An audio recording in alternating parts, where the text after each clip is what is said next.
আমার যখন বিয়ে হয় তখন আমি কেবল দশম শ্রেণীর ছাত্রী। আমার বাবা ছিল না, এমন না যে সে অন্যত্র ছিল বা বিয়ে করেছে।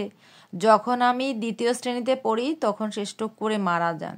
আমরা ছিলাম 4 বোন, আমার বড় 3 জন। আমার মা 3 বোনকে বিয়ে দিয়ে মারা গেলেও আমার কোনো ব্যবস্থাই তিনি করে যেতে পারেননি।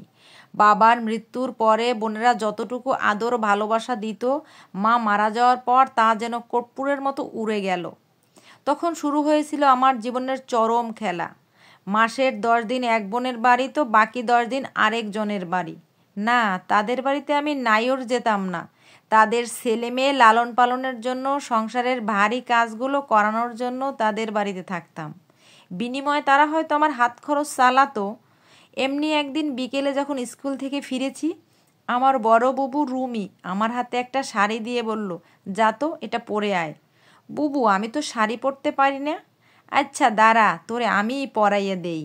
মেজ বুবুর কথা শুনে পিছনে তাকালাম। আমি শাড়ি পরবো কেন বুবু? আজকে কি বাড়িতে কোনো অনুষ্ঠান নাকি? তখন আমার সেজ বুবু বলে, কেন রে রুমি, আজকে তোর বিয়া। রুবি কথা শুনে বুবু আমাকে বলল, হালিমা, ওরে তাড়াতাড়ি রেডি করায়, মেহমান বসে আছে সেই কখন থাইকা। বোনদের কথায় আমার মুখটা চুপসে গিয়েছিল। বুক ভরা সব স্বপ্ন ভেঙে চুরমার হয়ে যাচ্ছিল। চাইলেও সেই দিন স্বপ্ন ভেঙে যেন চুরমার হয়ে যাওয়া থেকে বের হতে পারলাম না। মুখ ফুটে কিছু বলতেই পারলাম না বুবুদের সাথে যে আমি পড়তে চাই। হালিমা বুবু আমাকে সুন্দর করে শাড়ি পরিয়ে হাতে শরবতের ট্রেটা দিয়ে বলেছিল, যা হ্যাদের আপ্যায়ন কর, যাইয়া সুন্দর কইরা সালাম দিবি, ভুল যেন না হয়। বোনের কথায় সেদিন শুধু ঘাড় নাড়িয়ে স্বীকার করেছিলাম।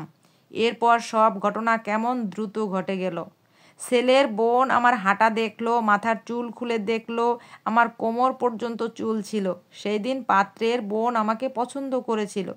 পাত্রের কাকি যখন বলল রান্না বান্না করতে পারো, তখন আমার বোন জামাই বলছিল, আমার শালি একদম খাসা সোনার টুকরা, সব রান্না বান্না পারে, পিঠা পায়েস পারে, মাংস কষা পারে, আমাগো বাড়ির রান্ধন তো ওই রান্ধে।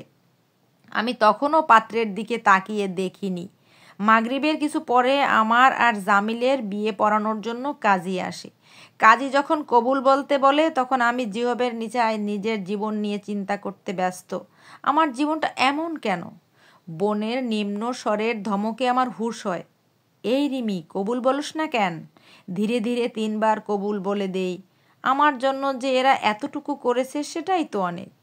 বাড়ি থেকে বের হওয়ার আগে বোনেরা খুব সুন্দর করে বুঝিয়ে বলে দেয় স্বামীর সাথে কি করতে হবে, তার সব কথা মেনে নিবি, কোনো প্রতিবাদ যেন না করি। কাঠের পুতুলের মতো আমি শুধু শুনেছিলাম। স্বামী মানে আমার কাছে তখন বিষাক্ত কিছু।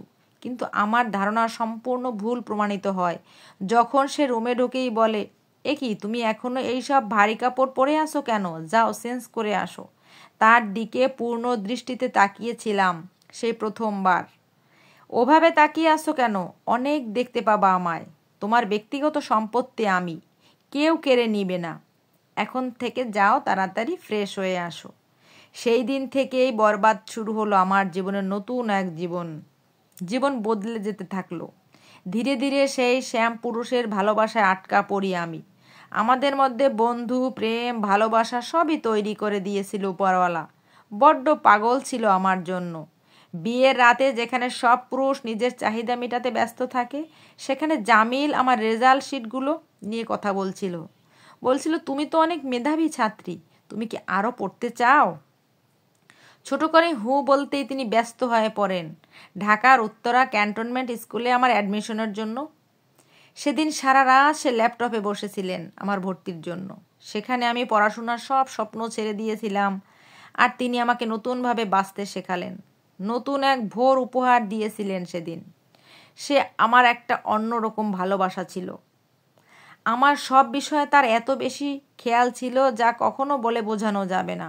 আমার চুলে নিয়ম করে তেল দিয়ে দিতেন, রাতে বাসায় ফিরে চুল বেনুনি করে দিতেন। তার ছোঁয়ায় আমি গ্রাম্য রিমি থেকে তৈরি হয়েছি আজকের এই প্রতিবাদী রিমি। লেবার পেইনে নিয়ে সবাই যখন ব্যস্ত, আমিও তখন ভাবছিলাম তার ওই মুখটার কথা। আমার চাইতে বেশি ছটফট জামিলই বেশি করছে। একবার আমার কাছে আসছে তো একবার নার্সের কাছে যাচ্ছে। নার্স যখন জানালো বেবি নর্মালে হবে না, তখন জামিলের মুখে আধার নেমে এসেছে। ডক্টরের কাছে রিকোয়েস্ট করে সেও আমার সঙ্গে ওটিতে ছিল। ওটির প্রতিটা মুহূর্ত সে ছটফট করে কাটিয়েছে। এরপর আসে সেই কাঙ্ক্ষিত সময় যখন আমার মেয়ের জন্ম হয়। আমার মেয়ে যখন চিৎকার করে কাঁদছিল, তখন জামিল আমাকে আর আমার মেয়েকে জড়িয়ে ধরে বলল, তুমি আমার জীবনের শ্রেষ্ঠ সম্পদ উপহার। তোমাকে হারানোর ভয় আমাকে কুরে কুরে শেষ করে দিচ্ছিল।